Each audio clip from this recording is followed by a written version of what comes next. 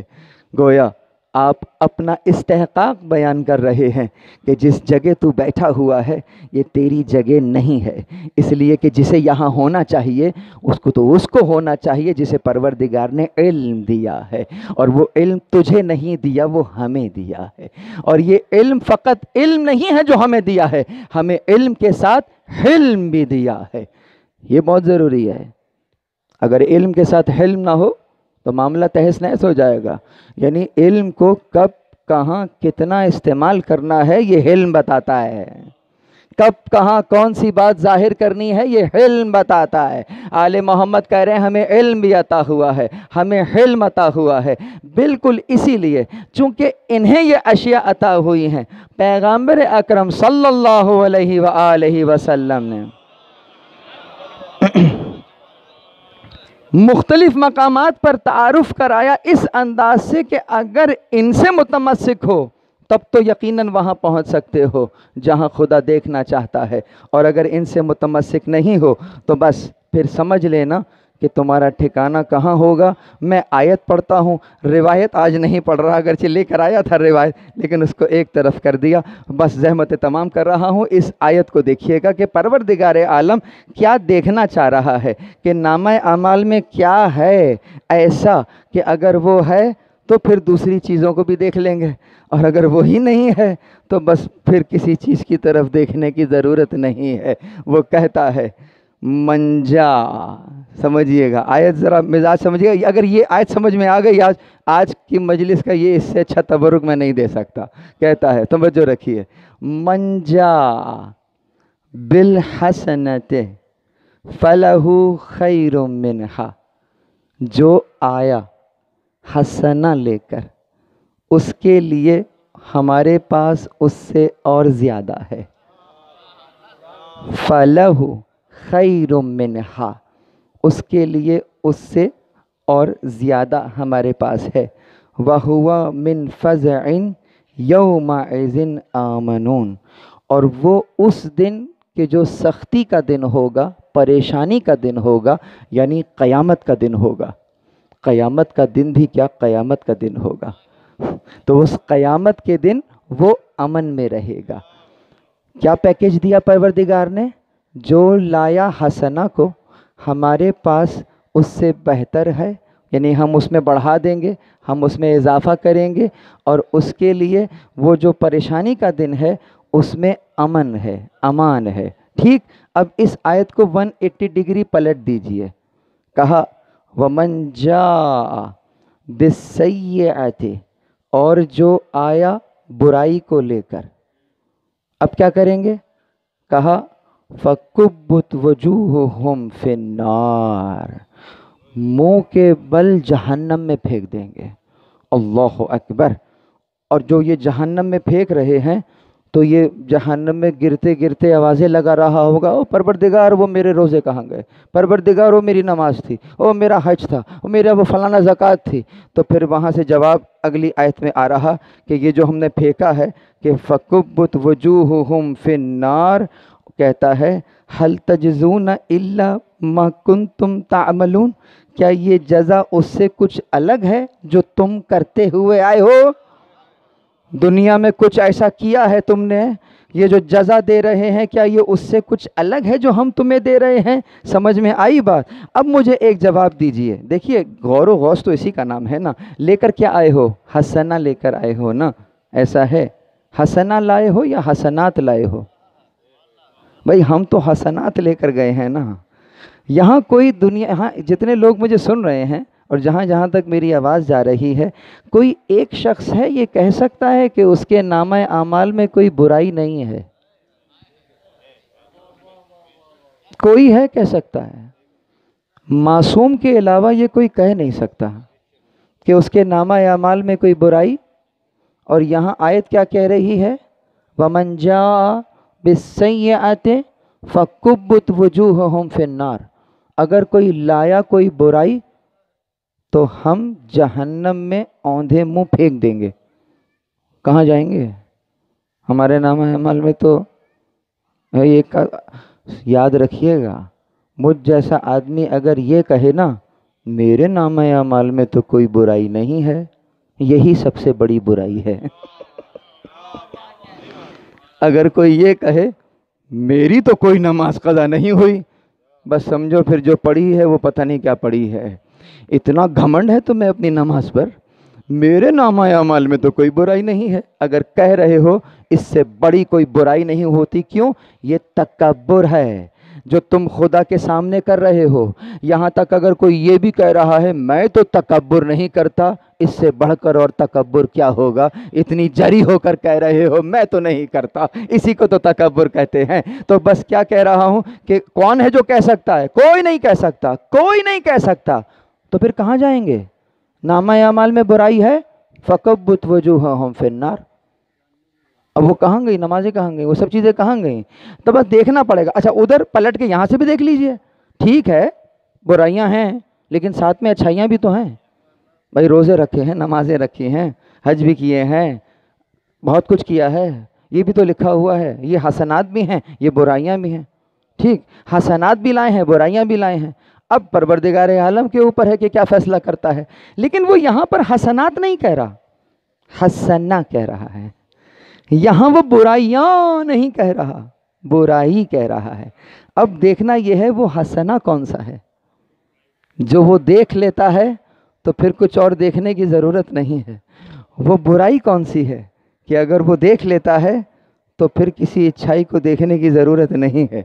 تو اس کو دیکھنے کے لیے کہتے ہیں نا القرآن یفسرہ بعضہ بعض، قرآن کا بعض حصے کی شرح کرتا ہے۔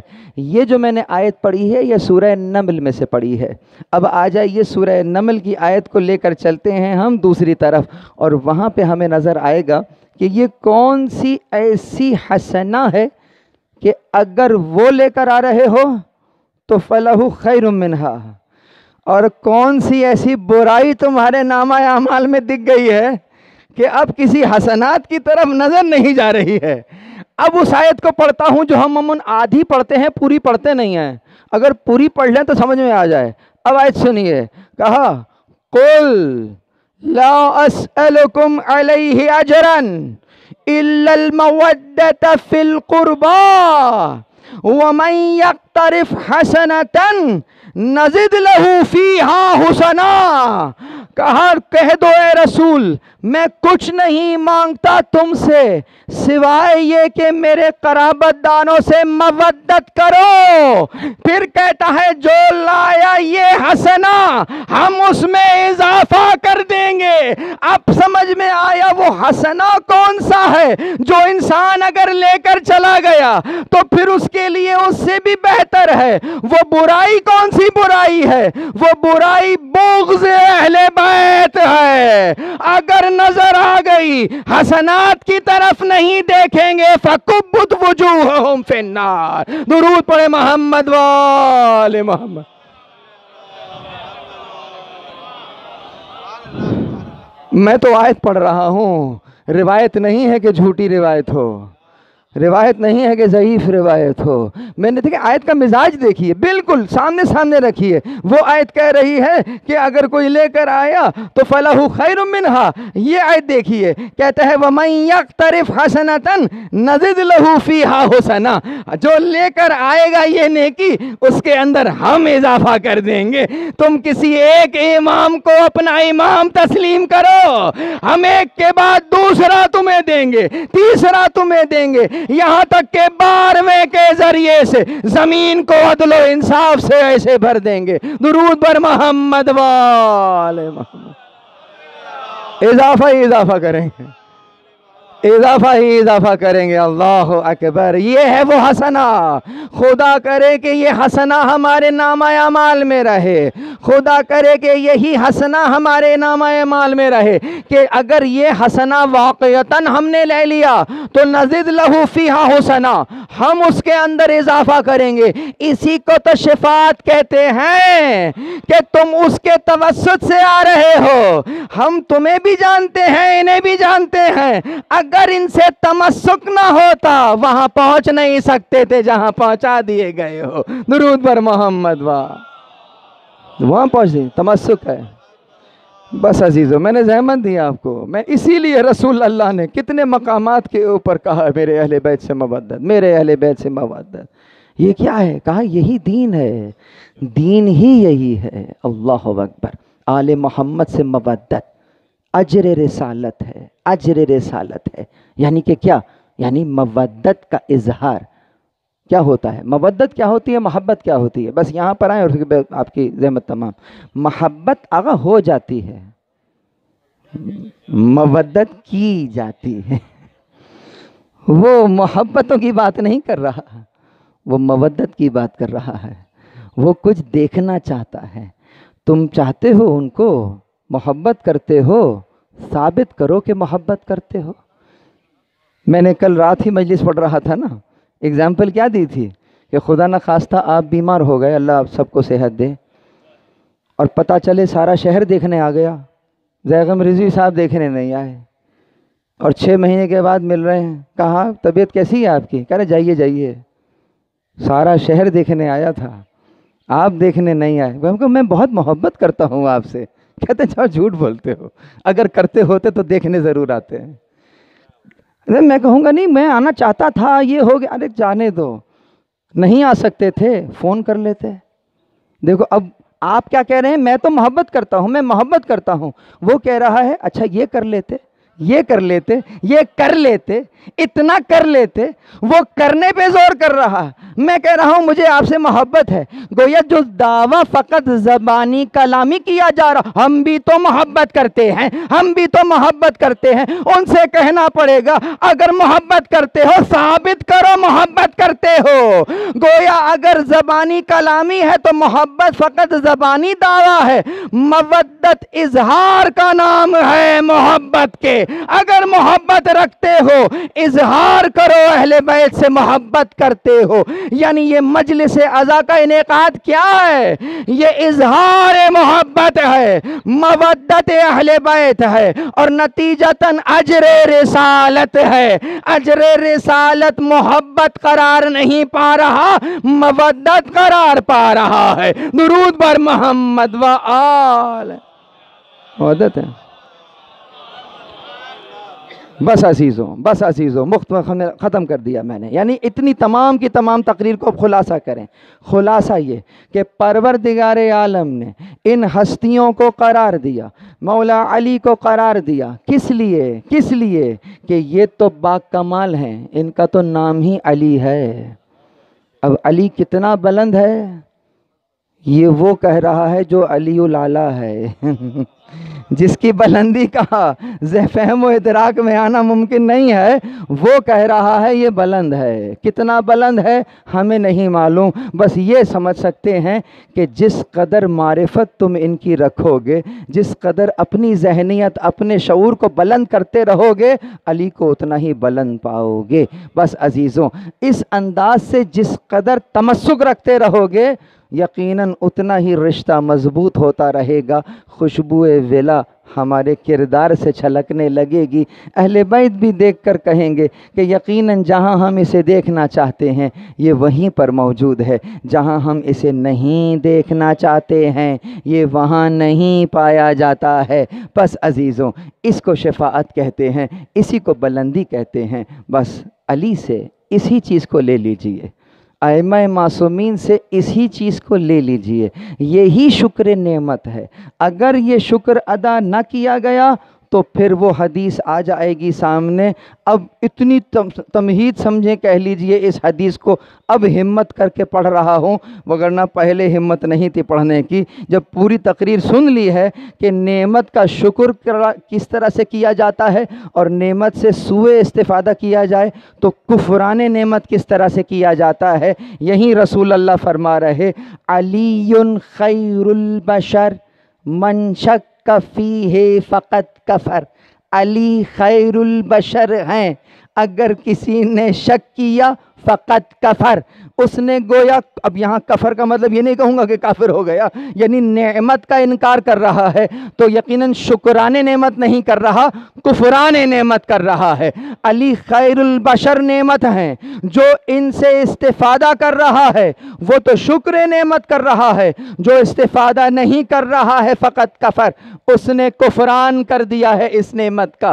پس عزیزوں، اسی لیے آپ ان کی بارگاہ میں آ کر کہتے ہو اِنَّا توجہنا واستشفعنا وتوسلنا بک الی اللہ، یہ تمہاری خواہش ہے، یہ تمہاری ریکویسٹ ہے، یہ تمہاری اپلیکیشن ہے۔ دس از واٹ وی کال توسل۔ توسل کا مطلب کیا ہوتا ہے؟ اپلیکیشن ڈالی ہے تم نے، اس اپلیکیشن پر رسپانس ہوگا۔ یہ رسپانس کیا ہے؟ یہ رسپانس شفاعت ہے۔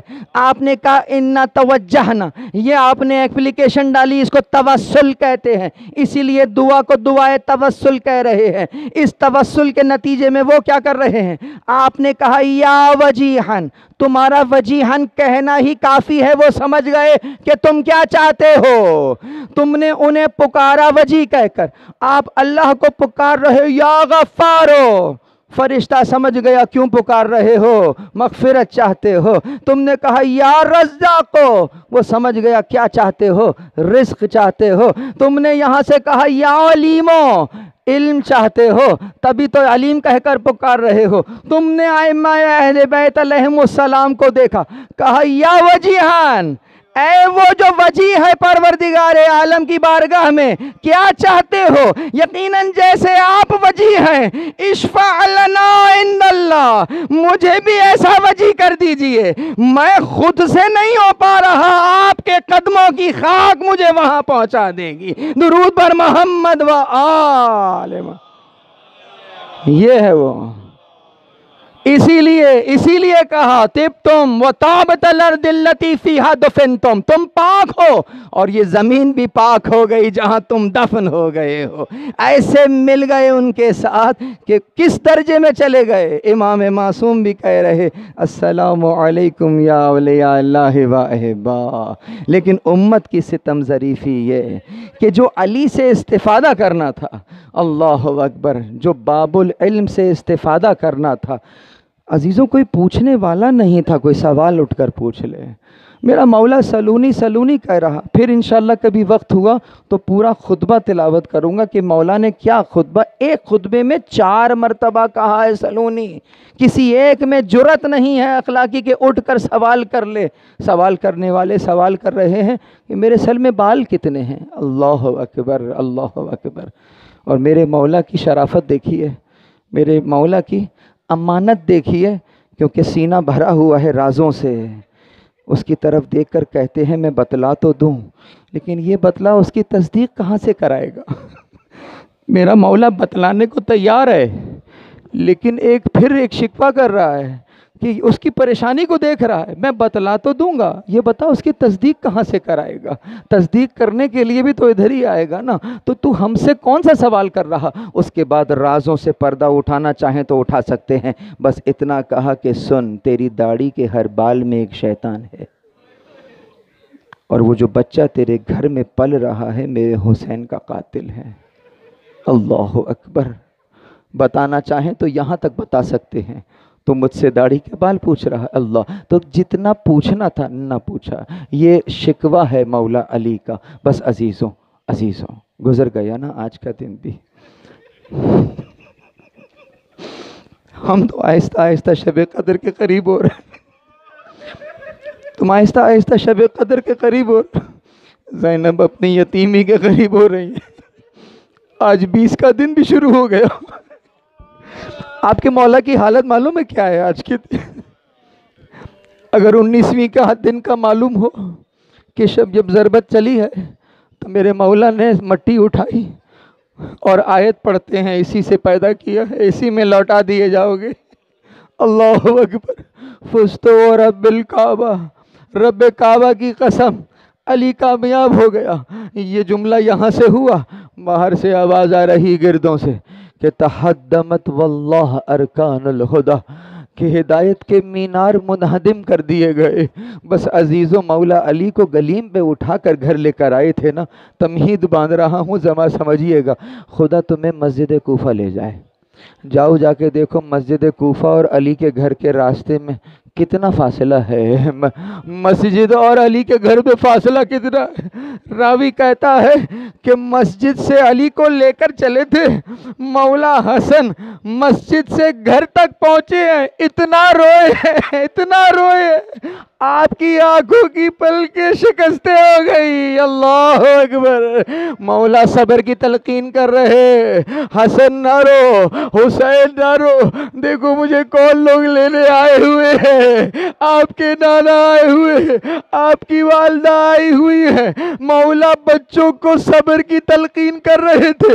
اب جب گھر میں داخل ہوئے، بیٹی بولے بابا کا چہرہ دیکھا، زینب نے گریا شروع کیا، ام کلثوم نے گریا شروع کیا، یہاں بیٹیوں کا گریا بلند ہوا، وہاں مولا علی بھی رونے لگے، یہاں بابا رو رہے ہیں، وہاں بیٹیاں رو رہی ہے۔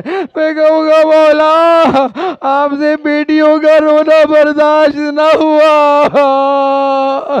ارے کربلا سے کوفہ یہی زینب ہوگی۔ مولا 40 ہجری ہے، آپ بھی موجود ہیں، حسنین بھی موجود ہیں، اور تو اور زینب کے سر پر چادر بھی موجود ہے، لیکن وہ جو 61 ہجری آ رہی ہے، کوفہ یہی ہوگا، زینب بھی یہی ہوگی، لیکن سر پر چادر نہیں ہوگی، ہاتھوں میں رسیاں ہوگی۔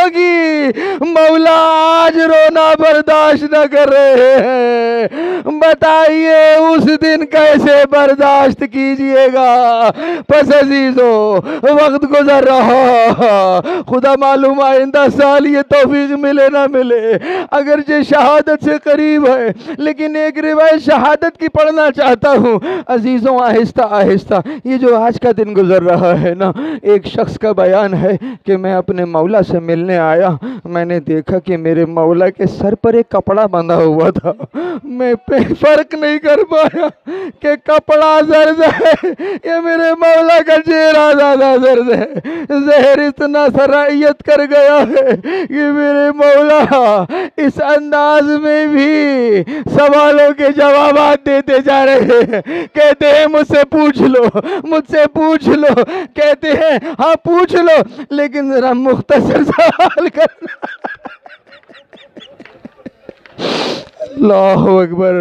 یہ جو آج کا دن گزر رہا ہے قیامت کا دن ہے عزیزو، یہ جو نماز ابھی آپ نے پڑھی ہے عزیزو، یہ آج کا دن ہے، آپ کے مولا نے بیٹھ کر نماز پڑھی۔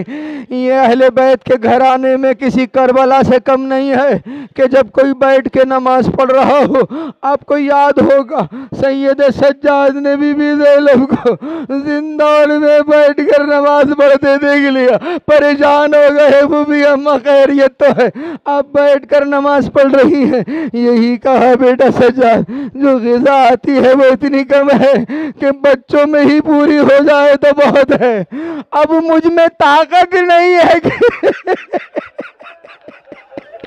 یہ علی کی بیٹی ہے زندان میں بیٹھ کر، یہ ان کے بابا ہے۔ اللہ اکبر۔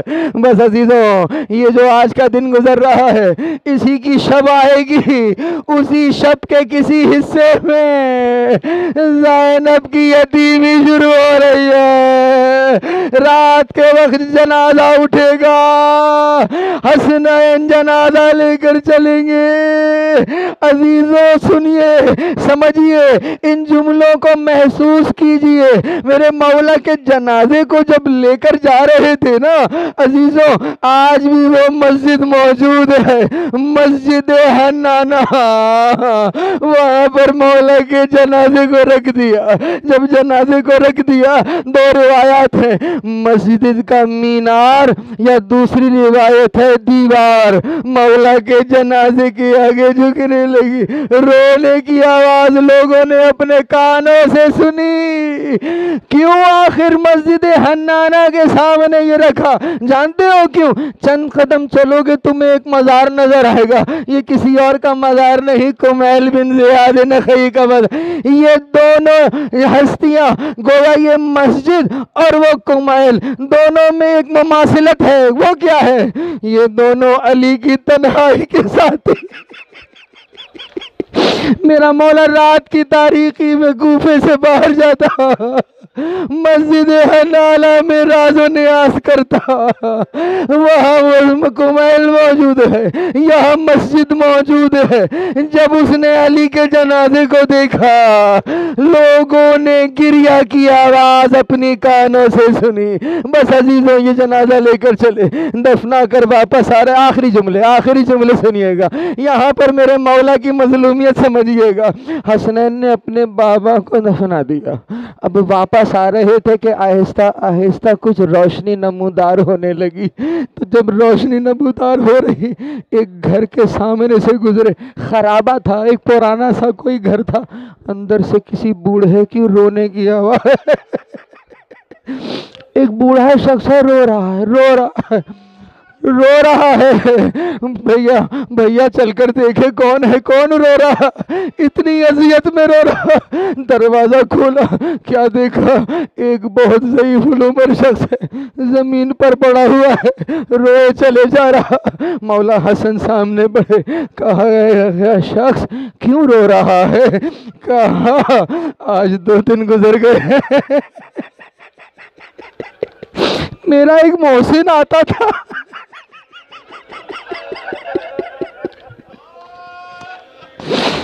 مجھے اپنے ہاتھوں سے کھانا کھلاتا، مجھے اپنے ہاتھوں سے نوالا بناتا تھا، میرے پیر دباتا تھا، میری خدمت کرتا تھا۔ 2 دن ہو گئے وہ نہیں آیا۔ کہا کیا نام تھا؟ کہا بہت پوچھا، جب بھی نام پوچھتا تھا کہتا تھا غریب جالسن میں مسکینہ، ایک غریب ہے جو مسکین کے ساتھ بیٹھا ہے۔ کہا کوئی نشانی ہے؟ کہاں ایک نشانی ہے، جو خوشبو اس کے پاس آتی تمہارے پاس وہی خوشبو۔ پھر مولا نے کہا اے شخص وہ اب نہیں آئے گا، اسے تو ہم دفنا کر آ رہے، تڑپ کے رہ گیا۔ اب پتہ چلا کہ اب کون آیا کرتا تھا، پتہ چلا کس سے خدمت لے، میں اپنے مولا سے خدمت لے رہا تھا۔ تڑپ تڑپ کے کہتا ہے مجھے قبر پہ لے چلو، مجھے قبر پہ لے چلو۔ بہت ضد کی، جب اٹھا کر قبر تک لے گئے، اتنا ملتا اس قدر چیخ مار کے رویا، وہیں پر دم نکل گئے۔ عزیزو اسی لیے کہتے ہیں بابا کی قبر پر جانے کے لیے، سمجھیے گا، یہاں یہ اپنے مولا کی قبر پر گیا، برداشت نہ کر سکا تو میں زینب کا جگر سمجھ